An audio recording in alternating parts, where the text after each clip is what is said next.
While I was on a business trip, my parents sold my dream house to fund my brother's luxury getaway. When I returned, my dad smirked, "Your house paid for their fun." I just smiled. "What's so funny?" he snapped. I replied, "The house you sold was mine." Imagine pouring your entire life, your sweat, your very soul into building a dream home, only to return from a trip and find out your own parents sold it off for lavish indulgences. It was a betrayal so deep, so gut-wrenching, it ripped through everything I thought I knew about family. But what they didn't realize was that by stealing my house, they had just triggered a hidden clause, a bomb my grandfather had planted, and now they were about to lose everything. My name is Garrett Miller, and at 34, I'm an international marketing consultant. I've been independent since I was 18, leaving my middle-class home in Pasadena, California, to carve my own path. I'm not one to dwell on the past, but to truly get this story, you need to understand where I came from. Love in my family always seemed to tilt in one direction, and it wasn't mine. My parents, Robert and Linda Miller, were pretty ordinary. Dad worked at a bank, Mom was a freelance accountant. They had their little house with a white picket fence, a minivan, the whole stable suburban picture. But inside, things were far from it. My younger brother, Brian, for years my junior, was the family's golden boy. Lazy? Absolutely. He couldn't hold a job for more than 6 months if his life depended on it. But my parents? They always sheltered him, always made excuses. Brian's still finding his way, Mom would coo, even after his 5th job imploded, because his boss just didn't understand him. Me? I was paying my own way through college, juggling 3 jobs, waiting tables, delivering packages, office assistant, just to graduate debt-free. I never resented it, not really. I believed hard work paid off. And I had one person who always believed in me, my grandfather, Norman. Grandpa Norman was my rock. A tough construction worker with rough hands, but the warmest heart. He'd sit with me on the porch, telling stories, building his life from nothing. "Your strength is your true asset," he'd say in his deep, steady voice. "Money, houses, cars, they're just tools. But your will, Garrett, that's something no one can take away." Those words burned into my mind, a small, constant flame through those exhausting years. He passed when I was 18, leaving me a trust fund. I could only access part of it at 25 if I proved myself worthy. And I did. 7 years of relentless work later, I used a portion of that trust as a down payment on an old craftsman house in Pasadena. It wasn't a mansion, nothing flashy, but it was everything to me. My dream. A single-story wooden home with a wide porch, stained glass, a tiny backyard garden. It was old, it needed work, but I loved every single crack in those hardwood floors, every chipped brick in the fireplace. I spent months fixing it up myself, sanding, repainting, replacing windows. I even planted a rose garden out back, just for my grandmother, who adored roses. Standing there, breathing in their sweet scent, I felt like she was still smiling down at me. But my parents and Brian? They never got it. The kitchen's outdated. The walls are peeling. It's a waste of money to fix, my mother mocked when I invited them over. Brian was worse. He scoffed, called it a chicken coop, said I should have bought a modern downtown apartment. I just smiled. They couldn't understand. The house wasn't just a place to live, it was a symbol of every fight, every sleepless night, every time I pushed myself to be stronger. The difference between Brian and me wasn't just personality, it was how our parents treated us. I scraped every penny for my house. Brian? Handed everything. New car? Parents bought it. Pocket money? Mom slipped it to him weekly. Credit card debt? Dad paid it off. I wasn't jealous, but the unfairness gnawed at me. I'd done everything right, studied, worked, stood on my own 2 feet. Yet, every visit home, I'd hear Mom gush about Brian's new opportunities, Dad about how Brian was about to do something big. Brian's big moment never came. I remember once, after I'd just gotten a promotion at my consulting firm, I went home for dinner. Brian, as usual, was complaining about being fired again. My boss didn't know how to use me, he griped, beer in hand, glaring at me. "Not everyone's as lucky as you, Garrett, always having everything handed to you." I was stunned. Lucky me? The one who worked himself to exhaustion? But I said nothing. I just ate in silence and left. I'd learned arguing with Brian or trying to explain things to my parents was useless. Everything changed when a huge opportunity landed in my lap, a 6-week international consulting project in London and Frankfurt. Career-defining. I was thrilled, but anxious about leaving my house empty. So, I asked my parents to look after it. Just stop by, check the locks, water the roses. Small task, right? But when I handed the key to my father, this strange, cold feeling crept into my heart, like I was giving a piece of my soul to someone who didn't value it. My last dinner before the flight was at their house. I arrived in a light mood, hoping for a warm evening. But the moment I stepped inside, that familiar atmosphere hit me, Mom bustling, Dad watching football, Brian complaining. He was sprawled on the sofa, phone in hand, his voice dripping with frustration. Work sucks. My boss keeps giving me pointless tasks. I can't waste my youth at that company. I glanced at him, resisting the urge to ask what these pointless tasks were. I just sat down. Garrett, tell me about your Europe trip, Mom said, but I knew it was just courtesy. I started talking about the project, a big international marketing campaign, meeting executives, building strategies from scratch, a chance for a promotion, proof my hard work wasn't for nothing.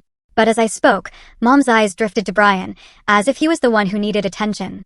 Brian's considering a new job, she interrupted, her voice brimming with excitement. A tech startup, they say it's very promising. I paused, the food losing its appeal. Brian, who couldn't hold a job for 6 months, now had a promising opportunity. I looked at him, hoping for enthusiasm. He just shrugged, eyes glued to his phone. Maybe, he mumbled. But it's stressful. I need a break first. I swallowed the question rising in my throat. A break? You've been on a break your whole life. Dad, usually quiet, suddenly spoke up. Garrett, you're going away for so long. What about your house? I seized the chance to change the subject. Can you and Mom look after it? Just check the doors, water the plants. I'll leave the key. I pulled it from my pocket and placed it on the table. Dad nodded, but his eyes were distant. All right, he said, turning back to the TV. Mom patted Brian's shoulder. My boy needs to relax. Work's so stressful, isn't it? A heat rose in my chest. Stressful? Brian didn't know what stress was. He lived off their money while I paid for everything myself. But I said nothing. Arguing was pointless. I stood, thanked Mom, handed Dad the key. I'm off. Say hi to Brian for me when he looks up from his phone. I try to keep my tone light. Brian just glared. The next day, I boarded a flight to London. Looking out the window, I thought of my house, the rose garden, its petals vibrant under the California sun. Everything will be fine, I told myself. My parents would look after it. I'd focus on work. But deep down, a small voice warned me I'd just made a mistake. London greeted me with drizzle and a frantic pace. The project started immediately. I threw myself into it. Late-night meetings, endless revisions, presentations. I loved it. The challenge, the chance to prove myself. Each night, back at the hotel, I'd check emails, send reports, and dream of returning home, walking into my craftsman house, sitting on the porch, gazing at the roses. But around the 3rd week, I got a message from Brian. Not a check-in, just an Instagram link. I opened it. Photos of him in the Maldives. White sandy beaches, crystal clear infinity pools, a luxurious bungalow. Brian, in a white linen shirt, grinning beside a girl I'd never seen. The caption, Paradise Found. Need more days like this. I sat there in my cold London hotel room, staring at my phone, feeling like someone had punched me. The Maldives? Where did Brian get the money? He'd just lost his job, had piles of credit card debt. My parents weren't rich enough for that. I texted him. Looks nice. Who are you with? No reply. I called Mom. No answer. Called Dad. Voicemail. Unease settled in, but I told myself I was overthinking. Maybe Brian borrowed money, won the lottery. But something wasn't right. The following weeks, I tried to focus, but Brian in the Maldives haunted me. I started checking his Instagram like an unhealthy obsession.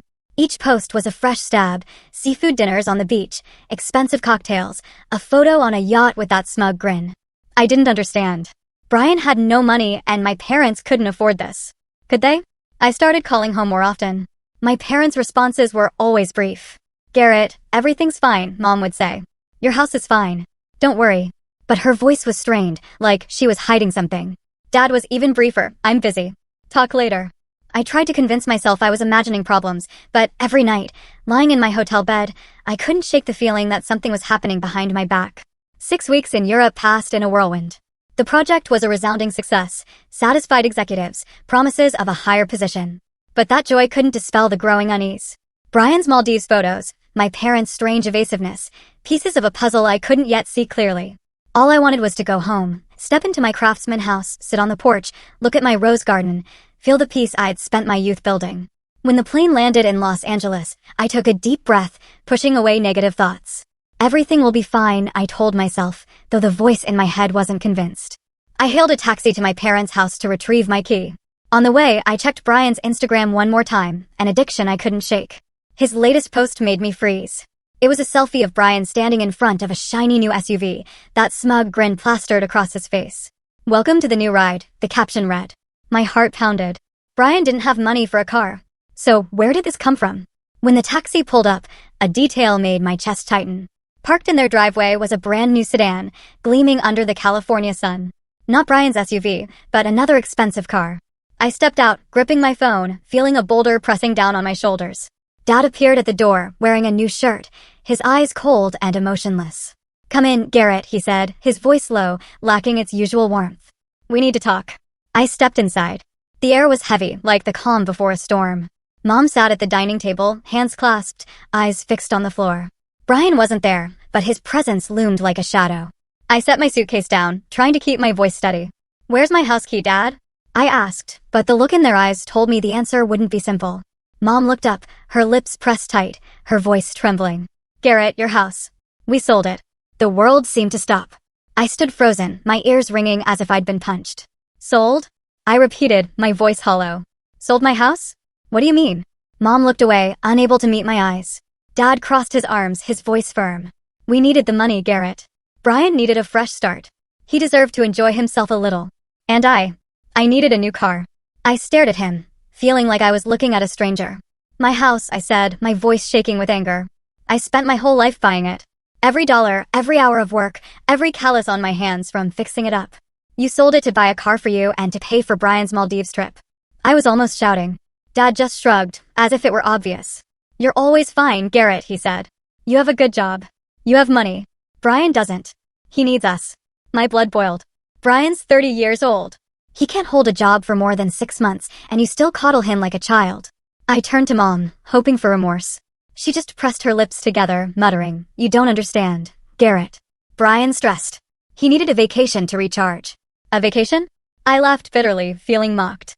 "A vacation in the Maldives at a 5-star resort with his girlfriend and friends? And you sold my house to pay for that to buy new cars." I stepped forward, grabbing Mom's hand, searching for a glimmer of hope that this was a misunderstanding. But her eyes told me everything. The cold, undeniable truth. My craftsman house, where I'd poured my sweat and tears, where I'd planted roses for my grandmother, now belonged to someone else. Dad opened a drawer, pulled out a stack of crumpled bills, and placed it on the table. "This is what's left after we sold the house," he said. Looking at that crumpled stack, I nearly lost it. I stormed out, leaving the key, the money, refusing to hear another word. I took a taxi to my house, or rather, what used to be my house. When it stopped, my heart felt crushed. The stained glass windows were still there, but the curtains had changed. My rose garden looked different, tampered with. I stood at the gate, then I saw them, an elderly couple, watering plants. The woman looked up, smiled. "Hello," she said, friendly. "Can I help you?" My throat felt dry. "This was my house," I said, my voice trembling. The man stopped watering, looking confused. "Your house? Are you Garrett? We bought this house a month ago from your parents. They said you'd moved abroad."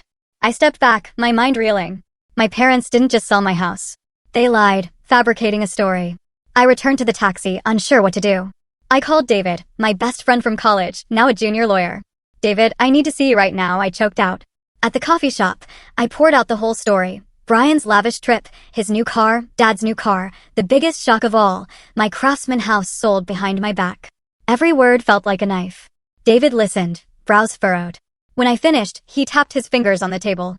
"Garrett," he said, his voice low but steady. "Your house, it's not just personal property, is it?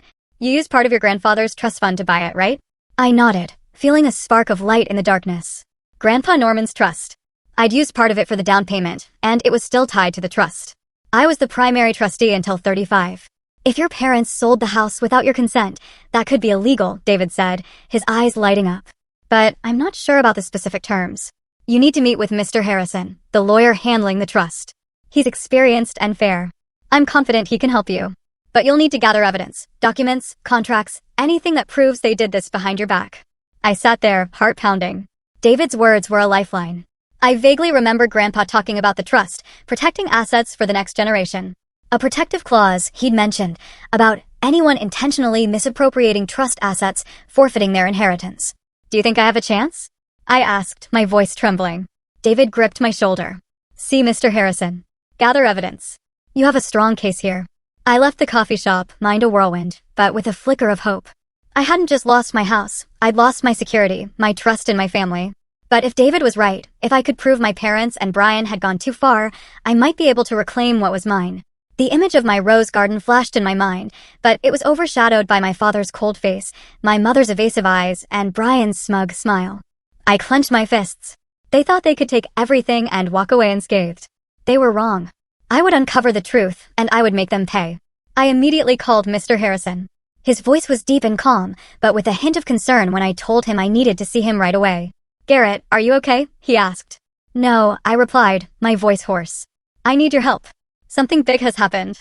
We met at his office in downtown Pasadena, a small building with polished oak panels and the scent of old paper. Mr. Harrison, with his white hair and round glasses, looked like a character from a classic novel. He shook my hand. "Sit down, Garrett. Tell me what's going on." I took a deep breath, fighting the emotions. I told him everything: the Europe trip, Brian's Maldives photos, Dad's new car, the shocking truth. My parents sold my Craftsman house without consulting me. They said they needed the money for Brian, for his fresh start, I said, my voice trembling with anger. "But that was my house, Mr. Harrison. I used money from my grandfather's trust to buy it. How could they sell it without my permission?" Mr. Harrison listened, hand on chin, eyes never leaving mine. Then he stood, walked to a filing cabinet, and pulled out a thick folder, Norman Miller Trust, elegantly embossed on dark brown leather.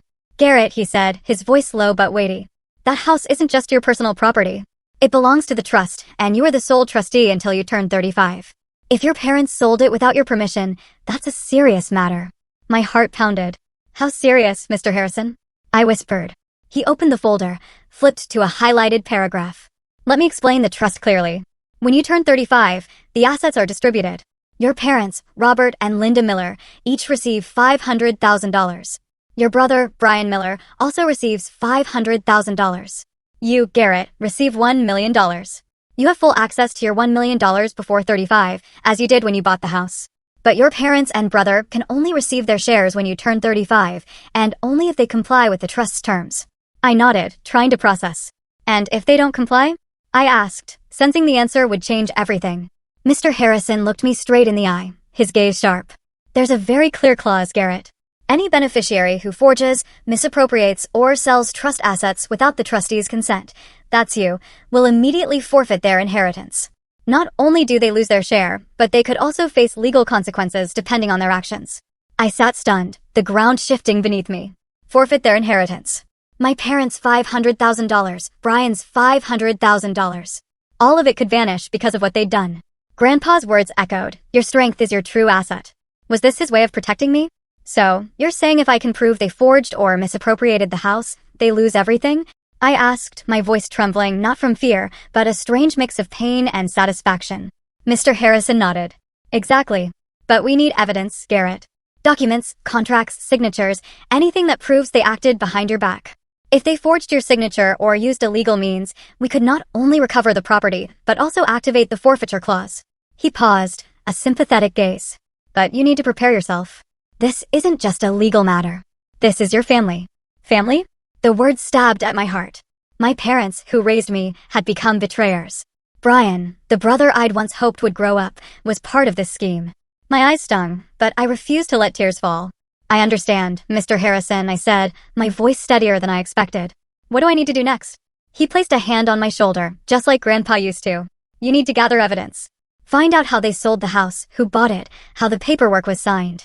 If there's any sign of forgery, signatures, notarizations, anything, we'll have grounds to act. I'll support you every step of the way, from filing a lawsuit to enforcing the trust's clauses. But you have to be strong, Garrett. This won't be easy." I nodded, a surge of determination rising within me, stronger than ever. My Craftsman house, the rose garden for my grandmother, the nights I'd worked to build my life. They had taken it all, but I wouldn't let them win. "I'll find the evidence," I said, my voice firm.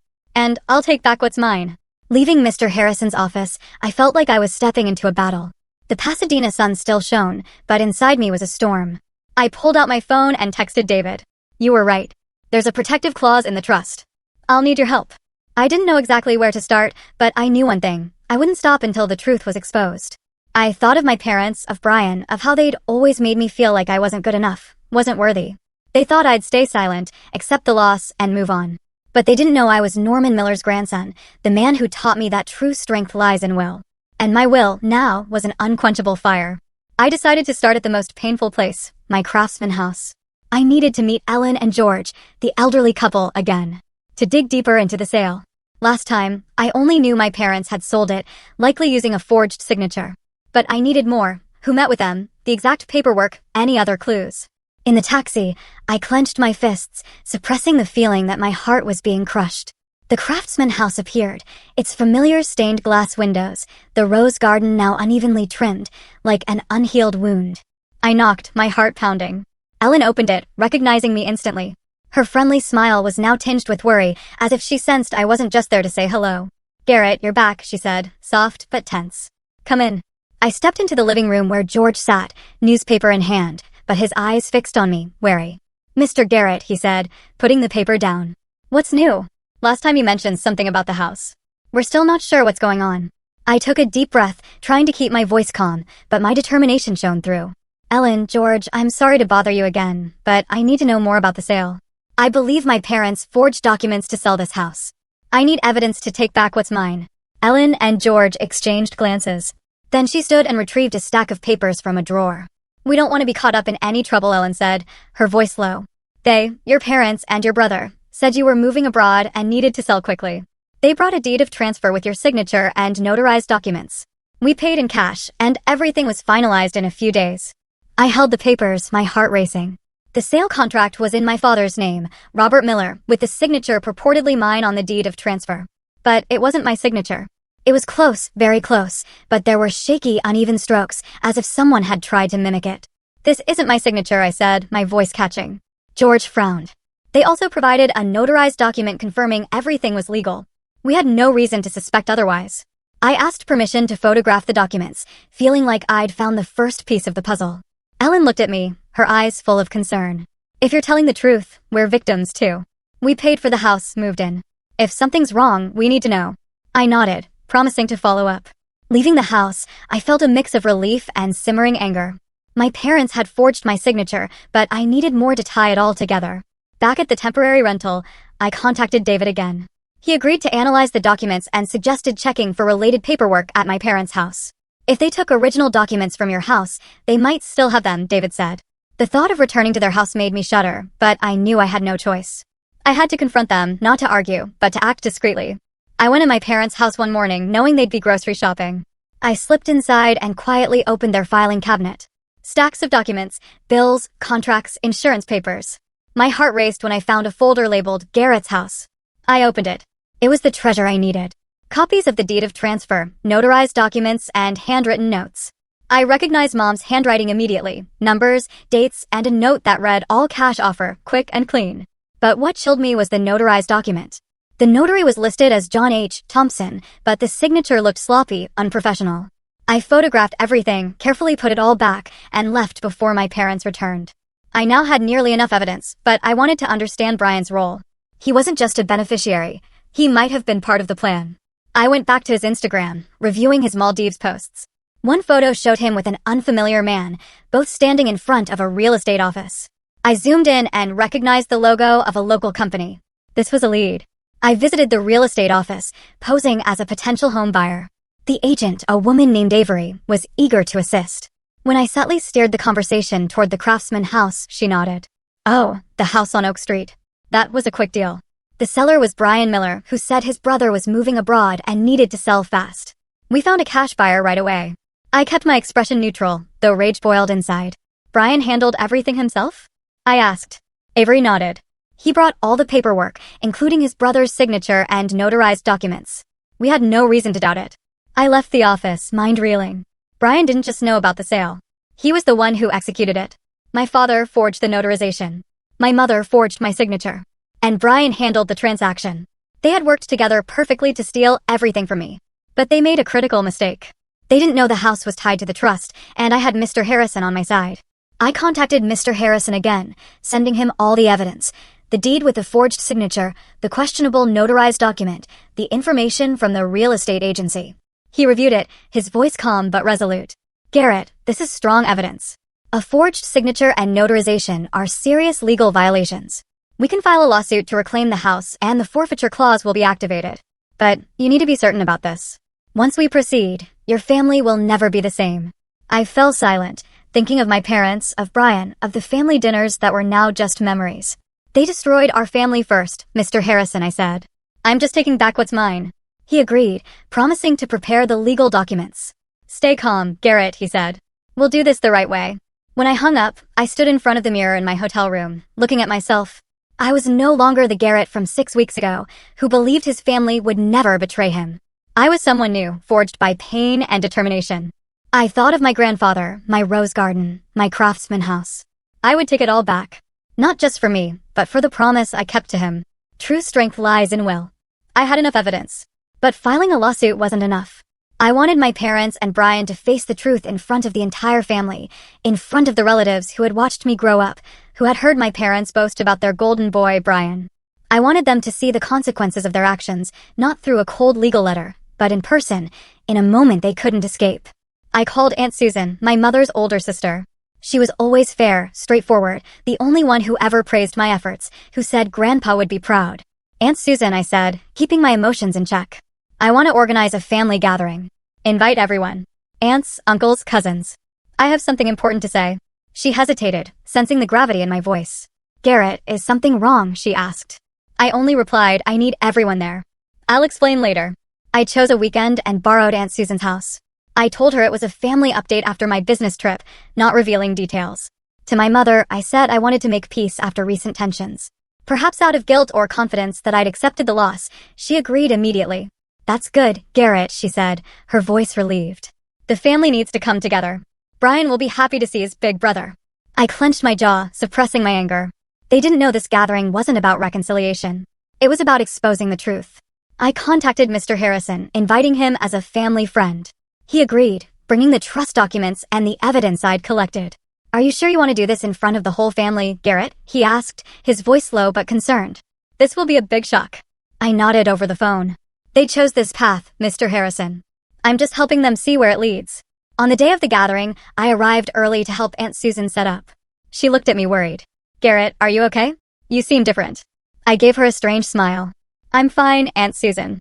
Today's an important day. Family members started arriving. Uncle Paul, cousins, close friends.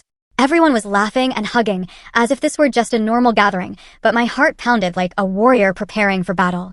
My parents arrived, Dad in his new shirt, Mom in a light blue dress, her smile forced but confident. Brian showed up late, strutting in with his usual smug demeanor, wearing a white linen shirt like in his Maldives photos. He clapped me on the shoulder, saying loudly, Big bro, you're back. How was Europe? Don't be mad about the house thing. Life's too long for that. I looked into his eyes, seeing his arrogance untainted by remorse. I just nodded, a faint smile. Yeah, Brian. Life's long. Once everyone was settled around the tables in the backyard, I stood up, holding a glass of wine, but not drinking. The lively chatter quieted, all eyes on me. Thank you all for coming today, I began, my voice calm but resonant. I just returned from 6 weeks in Europe, working on a major project. But today, I don't want to talk about work. I want to talk about family.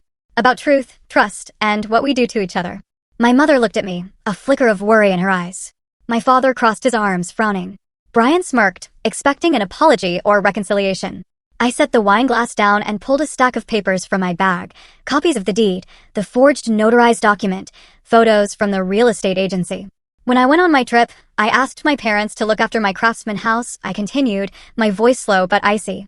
The house I bought with my sweat, tears, and part of the funds from Grandpa Norman's trust. But when I returned, I found out my parents sold it without asking me. Murmurs rose around the table. Aunt Susan covered her mouth, eyes wide. Cousins exchanged confused glances. My mother stood up, her voice trembling. Garrett, what are you doing? This isn't the place for this. I raised a hand, gesturing for her to sit. No, Mom. This is exactly the place. Everyone needs to know the truth. I held up the papers. This is the deed of transfer for the house. It has my signature, but I didn't sign it. This is a notarized document signed by someone named John H. Thompson, but the signature is fake.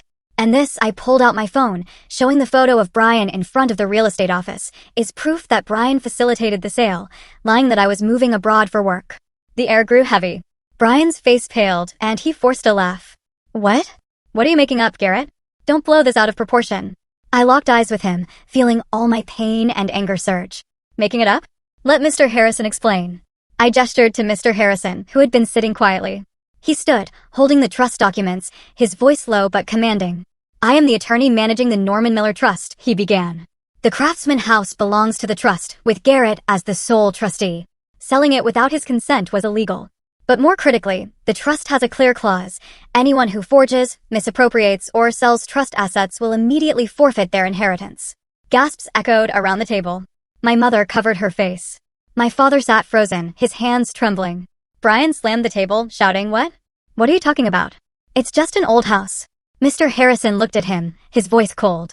"Not just the house, Mr. Brian.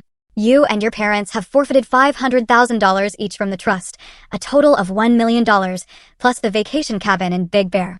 Furthermore, forging signatures and notarizations is a criminal offense. You will face legal consequences." Silence fell, broken only by the soft rustle of wind. My mother clutched her face, stifling sobs. My father approached Mr. Harrison, demanding to see the trust documents. Brian slammed the table again, yelling, "What? Grandpa had that much money and left it all to Garrett? Why didn't anyone tell me?" He turned to me, eyes bloodshot. "Garrett, you knew about this and said nothing. How selfish are you?" I looked at Brian, feeling like I was staring at a spoiled child. "Selfish," I replied, my voice calm but sharp as a blade. "I worked my whole life to prove I was worthy of Grandpa's trust. You, Brian, only took handouts from Mom and Dad, living off deceit. Grandpa put me in charge of the trust because he believed I'd use it wisely. And now you've all stripped yourselves of your own inheritance." My mother rushed to me, grabbing my hand, tears streaming. "Garrett, I'm sorry. I didn't know about the trust. I just wanted to help Brian. You're his big brother. You can forgive us, right? You can share the inheritance as planned." My father turned, his voice hoarse. "Garrett, we're family. You can't let us lose everything like this. Think it over." Brian jumped in, his tone almost pleading. "Big bro, please think it over. $2 million in inheritance isn't small." I looked at them, Mom with tear-filled eyes, Dad with a defeated expression, Brian with his childish anger. Part of me wanted to forgive, to hug my mother and say everything would be okay. But then I remembered my rose garden, my craftsman house, and my grandfather's words, "Your strength is your true asset." They had chosen to betray me, chosen Brian over justice. "You're not my family," I said, my voice calm but cutting. "Family doesn't steal each other's dreams." My mother collapsed into a chair, sobbing uncontrollably. My father held her, unable to meet my eyes. Brian stormed out of the backyard, muttering curses. The other family members looked at me. Some nodded. Others quietly left. Aunt Susan came to my side, placing a hand on my shoulder. "You did the right thing, Garrett," she said. "Your grandfather would be proud." As everyone left, I stood in the backyard, watching the sunset paint the Pasadena sky golden. Mr. Harrison patted my shoulder. "You did what you had to," he said. "The legal documents are ready. We'll reclaim your house and they'll pay the price." I nodded, but inside, I didn't feel victorious. There was only an emptiness where my love for my family once was. In the days following that gathering, I felt like I was living in a whirlwind. Mr. Harrison and his legal team sprang into action, filing a lawsuit in Pasadena court with serious charges, forged signatures, fraudulent notarization, and misappropriation of trust assets. I spent hours in his office, reviewing every document, every piece of evidence I'd gathered. Each piece was a knife, reminding me of the betrayal, but also a step toward justice. The police moved quickly. One morning, I received a call from Mr. Harrison. "Garrett, they've opened a criminal investigation. Your parents and Brian have been summoned for questioning." I sat down, my hands trembling. Images of Mom sobbing, Dad with his head bowed, Brian storming off, flashed through my mind. I didn't want them to go to jail, but I couldn't let them escape consequences either. "What will they be charged with?" I asked, my voice barely a whisper. Mr. Harrison replied, steady. "Your parents face charges of forgery and fraud. Brian is being charged with complicity and profiting from criminal proceeds. We have solid evidence, Garrett." I nodded, though he couldn't see me. "What about my house?" I asked. Mr. Harrison reassured me. "We're working with the buyers, Ellen and George. They're victims, too. The court may void the sale and refund their money. You'll get your house back, but it will take a few months." I hung up, staring out the window. The Pasadena sunlight was as radiant as the day I returned, but it no longer felt warm. The investigation moved faster than I expected. The officer, a middle-aged man with a stern expression, took meticulous notes. "We've checked the notarized document," he said. "The person listed as John H. Thompson doesn't exist in the notary registry. The signature on the deed of transfer has also been confirmed as forged through handwriting analysis." A jolt ran through me. "What does that mean?" I asked. The officer looked at me, calm but firm. "Your parents will be charged with forgery and fraud. They could face probation and restitution. Your brother Brian will be charged with complicity, and he'll have to repay all the money he used from the house sale, including the costs of his Maldives trip." I left the police station, my mind reeling. Probation, restitution, repayment. The words echoed like a grim song. I didn't want my family destroyed, but I couldn't forgive them either.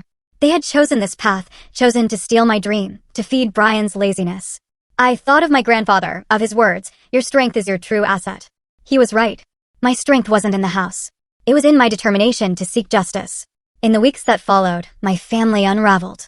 My parents were formally charged, receiving 3 years of probation and a substantial restitution order, mostly the money they'd gained from selling my house. They were forced to mortgage their Pasadena home, the one I grew up in, to cover the debt. Aunt Susan told me my mother cried every night, while my father barely spoke, sitting silently in front of the TV. Brian faced harsher consequences. The court ordered him to repay the full cost of his Maldives trip, over $20,000, and fined him for complicity. With no more financial support from our parents and no trust fund, Brian was left to face reality. No job, no home, and a massive debt. I saw him once, passing a coffee shop in downtown Pasadena. He was sitting there in a crumpled t-shirt, eyes shadowed, talking on the phone about job applications. When he saw me, he turned away, unable to meet my gaze. I didn't stop. I had nothing left to say to him. After 5 long months, I received news from Mr. Harrison. The court had voided the sale of the Craftsman house. Ellen and George were refunded, and the house was officially returned to my name. The day I received the keys, I stood in front of the house, a mix of joy and sorrow washing over me. The stained glass windows were still there, but the rose garden had withered from neglect. I stepped inside. The familiar smell of wood filled my senses, but it wasn't the same. The house had once been my dream, but now it carried the scars of betrayal. I spent days cleaning and restoring, trying to bring back its old beauty. But every crack in the wall, every chipped brick in the fireplace reminded me of what I'd lost. Not just property, but my trust in my family. I stood in the backyard, looking at the wilted rose bushes, wondering if I could revive them, or if I could revive myself. My family was no longer what it was. Aunt Susan stayed in touch, but other relatives drifted away. A few cousins called, offering sympathy, but no one mentioned the gathering. My parents tried to reach out, leaving voicemails with apologies, but I didn't respond. It wasn't that I didn't want to forgive. It was that I wasn't ready. Maybe one day I'd sit down with them, but not now. Brian disappeared from my radar. I heard he'd moved to another city, working odd jobs to pay off his debt. Part of me felt sorry for him, but a larger part reminded me he'd chosen this path. He could have grown up, stood on his own, but instead he chose to live off deceit. I sat on the porch of my Craftsman house, a cold cup of coffee in my hand. The house was mine again, but it wasn't the place I'd once dreamed of. It was a trophy, a testament to my will, but also a reminder of the cost of justice. I thought of my grandfather, the trust, and how he'd protected me even after he was gone. I wondered if he knew that one day I'd need the strength he'd instilled in me. I stood up, walked to the backyard, and began pulling weeds, watering the surviving rose bushes. Maybe they'd bloom again. Maybe not. But I would try, as I always had. Justice had been served, but my journey wasn't over. I would rebuild not just the house, but my life, one step at a time. While restoring the house, I began thinking about the trust fund, the $1 million I would receive when I turned 35, now just a few months away. My parents and Brian had forfeited their inheritance, and the $1.5 million along with the vacation cabin in Big Bear now belonged to me. But I didn't want to keep it all. My grandfather had taught me that true wealth lies not in money, but in what you leave behind for the world. I decided to establish the Norman Miller Foundation, a scholarship fund for young people who, like me 20 years ago, worked tirelessly and counted every penny to pursue their dreams. I used a portion of the trust fund to launch it, providing tuition assistance for students facing financial hardship but with strong determination. As I signed the paperwork to establish the foundation in Mr. Harrison's office, I felt my grandfather's presence, as if he were there, smiling. "Well done, Garrett," I imagined him saying. "This is true strength." The scholarship fund quickly gained attention. A few local Pasadena newspapers ran stories, calling me the man who turned pain into hope. I didn't care for the spotlight, but I was proud when I received thank you letters from students. One girl wrote, "Thank you, Garrett. Because of your scholarship, I can continue college and become a doctor." Reading those words, I felt that my Craftsman house, my rose garden, and even my scars had meaning. My family became a distant memory. I heard they moved to a small apartment in the suburbs, living quietly and avoiding relatives. Once, my mother sent me a handwritten letter, her shaky handwriting filled with remorse. "Garrett, I'm sorry. I only wanted to help Brian, but I was wrong. If you can forgive me, I'm willing to do anything." I read the letter and left it on the table for days, but I didn't respond. It wasn't that I didn't want to forgive. It was that I didn't know how to mend what had been shattered. Brian, from what I heard, was living alone, withdrawn, and seemed to have changed after the shock of losing his inheritance. I didn't know if he was truly remorseful, but I hoped, for his own sake, that one day he would find his path. One afternoon, I sat on the porch of my craftsman house, a hot cup of coffee in hand, gazing at the rose garden, now blooming vibrantly again. The red petals glowed under the sunlight, a reminder that life could be revived even after the deepest wounds. This house, once a symbol of my dream, was now a symbol of resilience. I had lost my family, but I had found the strength my grandfather always believed I possessed. I reflected on my journey, from the shock of discovering my house had been sold, to the quiet days of investigation, to the moment I confronted my parents and Brian in front of the entire family. In America, forging signatures to steal property isn't uncommon. And the most painful part is that it can come from those closest to you. But my story is proof that justice and truth always find a way to prevail. My parents and Brian paid a price, not just in money, but in honor and trust. I wasn't happy about it, but I didn't regret standing up for myself. I stood up, went inside, and took an old framed photo of my grandfather, placing it on the fireplace. He was smiling in the picture, his eyes bright, as if he knew I would overcome. "Thank you, Grandpa," I whispered. Then I returned to the garden, picked up the watering can, and continued tending to the surviving rose bushes. My life, like this garden, would keep blooming. Not because I had everything, but because I never gave up.